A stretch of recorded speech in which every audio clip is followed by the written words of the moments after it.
அனைவருக்கும் என்னுடைய அன்பு வணக்கம். துளசி செடி என்பது நம்மளுடைய இந்து சாஸ்திரத்தில் மிக புனிதமாக கருதப்படக்கூடிய ஒரு தாவரம். துளசி என்பது மகாலட்சுமி மகாவிஷ்ணுவின் அம்சம் கொண்டதாகவும், சிலர் அந்த துளசி செடியவே தெய்வமாக வழிபடக்கூடிய ஒரு பழக்கமும் உண்டு. இந்த துளசி செடியை நம்ம வீட்டில் தப்பி தவறி கூட ஒரு குறிப்பிட்ட திசையில் வைத்து வளர்க்கக்கூடாது. அப்படி வளர்த்தீங்க அப்படின்னா அதனால் ஏற்படக்கூடிய பிரச்சனைகள், தோஷங்கள் என்ன அப்படின்னு இந்த வீடியோவில் நம்ம தெரிஞ்சுக்கலாம். நான் உங்கள் சீனிவாசன் தமிழ்ச்செல்வி மணி. வீடியோ ரொம்பவும் சுவாரஸ்யமாக இருக்கும். வீடியோவை ஸ்கிப் பண்ணாமல் பாருங்கள். இதுவரைக்கும் இந்த சேனல் நீங்கள் சப்ஸ்கிரைப் பண்ணாமல் இருந்தீங்கன்னா உடனே சப்ஸ்கிரைப் பண்ணுங்கள். மேலும் பக்கத்தில் ஒரு பெல் ஐக்கான் இருக்கும், அந்த பெல் ஐக்கானும் ப்ரெஸ் பண்ணுங்கள். நான் கொடுக்குற ஒவ்வொரு வீடியோவும் உங்களுக்கு உடனடியாக நோட்டிஃபிகேஷனாக வந்துடும். துளசி செடி என்பது மருத்துவ ரீதியிலும் சரி, நம்முடைய இந்து சாஸ்திரத்திலும் சரி மிகவும் முக்கியமாக கருதப்படக்கூடிய ஒரு புனிதமான செடி அப்படின்னே சொல்லலாம். இந்த துளசி செடி வீடு கட்டுவதற்கு முன்பும் வீடு கட்டிய பிறகுமே வாஸ்து சம்பந்தமான பலவிதமான பிரச்சனைகளை சரி செய்யும் அப்படின்னு சொல்றாங்க. வீடு கட்டும்போது வாஸ்து பிரச்சனை ஏதாவது இருந்துச்சு அப்படின்னா கடக்காலில் துளசி செடியின் வேரை போட்டு கட்டினீங்க அப்படின்னா வாஸ்து பிரச்சனை சரியாகும் அப்படின்னு ஒரு நம்பிக்கை உண்டு. வீட்டில் இருக்கக்கூடிய எதிர்மறையான ஆற்றலை தடுக்கக்கூடிய சக்தி இந்த துளசி செடிக்கு உண்டு.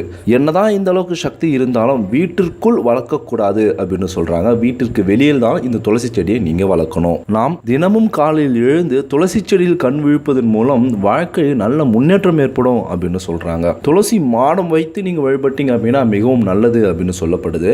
மேலும் துளசி செடியின் அருகில் விளக்கேற்றி நீங்கள் தியானம் செய்வதன் மூலம் உங்களுக்கு ஒரு ஆற்றல், நேர்மறையான சக்தி அதிகரிக்கும் அப்படின்னு சொல்லப்படுது. மேலும் ஏகாதேசி மற்றும் கிரகண நாள் அன்று துளசி செடியில் இருக்கக்கூடிய இலையை பறிக்காமல் இருப்பது நல்லது.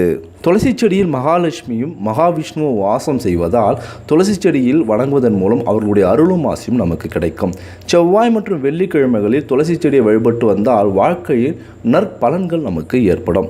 சனிக்கிழமை அன்று பெருமாளுக்கு துளசி செடியை வைத்து வழிபடுவதன் மூலம் குடும்பத்தில் ஒற்றுமை அதிகரிக்கும். கணவன் மனைவிக்கிடையே இருக்கக்கூடிய வேற்றுமைகள், சண்டை சச்சரவுகள் சரியாகும். மேலும் துளசி செடி மட்டும்தான் அதிக நேரம் நாம் சுவாசிக்கக்கூடிய பிராணவாயு ஆக்சிஜனை அதிகமாக வெளியிடக்கூடிய தாவரமாக கருதப்படுது. தீட்டான சமயங்களில் பெண்ணாக இருந்தாலும் சரி, ஆணாக இருந்தாலும் சரி, துளசி செடியிடம் செல்லாமல் இருப்பது நல்லது. இந்த துளசி செடியை சுற்றி நம்ம சுத்தமாக பராமரிக்கணும்.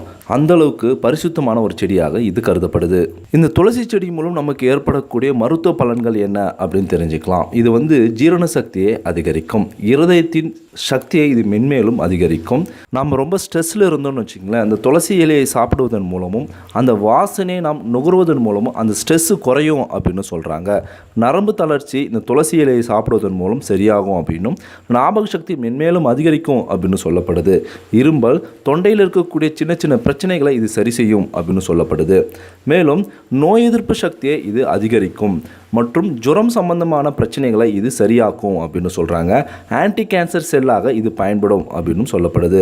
சக்கரை நோயாளிகளுக்கு கூட இது துளசி இலை சிறந்த மருந்தாகவும் கருதப்படுது. சிறுநீரகத்தில் இருக்கக்கூடிய கல்லை கூட இது குணப்படுத்தும் அப்படின்னு சொல்லப்படுது. இந்த அளவுக்கு சக்தி பெற்ற துளசி இலையில் எந்த அளவுக்கு நியூட்ரிஷன் இருக்குது அப்படின்னு தெரிஞ்சுக்கலாம். 100 கிராம் துளசி இலையில் பார்த்தீங்கன்னா வைட்டமின் ஏ, சி, கே நிறைந்துள்ளது. மேலும் magnesium, calcium, phosphorus, potassium, protein, fibre, iron இதுபோல நியூட்ரிஷன்கள் துளசி இலையில் அதிகமாக உள்ளது அப்படின்னு சொல்லப்படுது. துளசி செடியை பொறுத்த வரைக்கும் மகாவிஷ்ணுவுக்கு மிகவும் பிடித்தமான ஒரு செடி அப்படின்னு சாஸ்திரத்தில் சொல்லியிருக்காங்க. மேலும் மகாலட்சுமியின் அம்சம் பெற்ற ஒரு செடியாகவும் இது கருதப்படுது.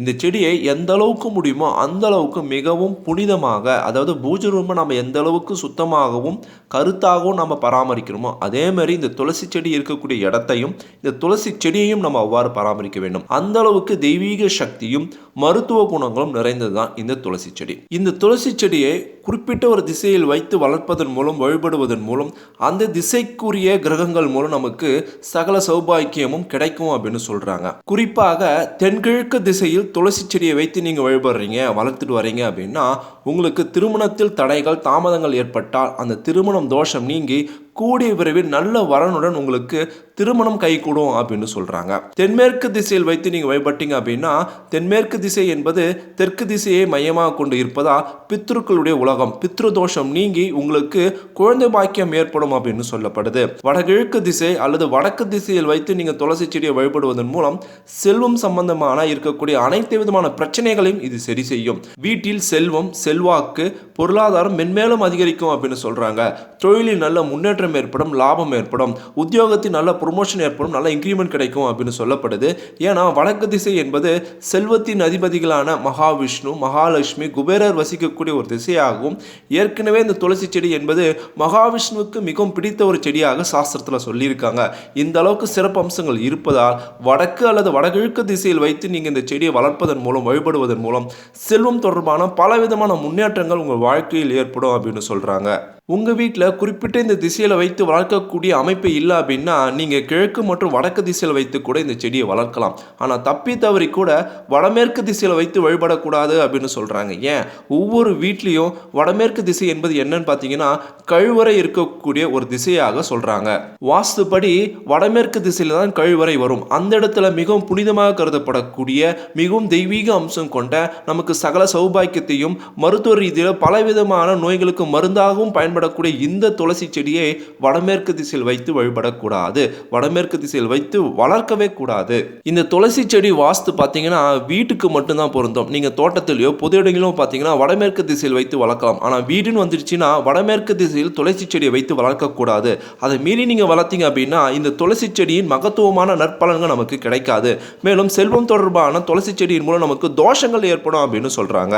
உங்கள் வீட்டில் துளசி செடி, துளசி மாடம் எங்கே வச்சிருக்கீங்க அப்படின்னு கமெண்ட்டும், இந்த வீடியோ பற்றி உங்களுக்கு கருத்துக்கள் என்ன அப்படின்னு மறக்காமல் தெரிவிங்க.